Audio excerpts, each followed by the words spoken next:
بسم اللہ والصلاة والسلام علی رسول اللہ صلی اللہ علیہ وسلم، اما بعد۔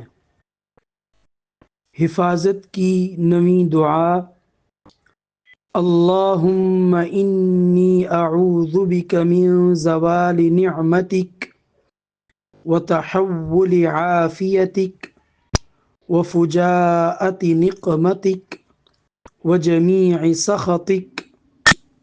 اس دعا کا ترجمہ ہے: اے اللہ، بے شک میں تیری پناہ مانگتا ہوں تیری عطا کردہ نعمتوں کے زوال سے، تیری عطا کردہ عافیت کے بدل جانے سے، تیری سزا کے اچانک وارد ہو جانے سے، اور تیری ہر قسم کی ناراضگی سے۔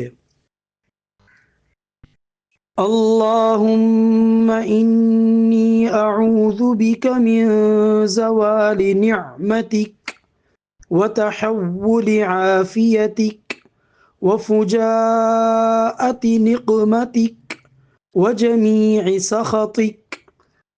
اللہم انی اعوذ بک من زوال نعمتک وتحول عافیتک وفجاءت نقمتک وجمیع سخطک۔ اللہم انی اعوذ بک من زوال نعمتک وتحول عافیتک وفجاءت نقمتک وجمیع سخطک۔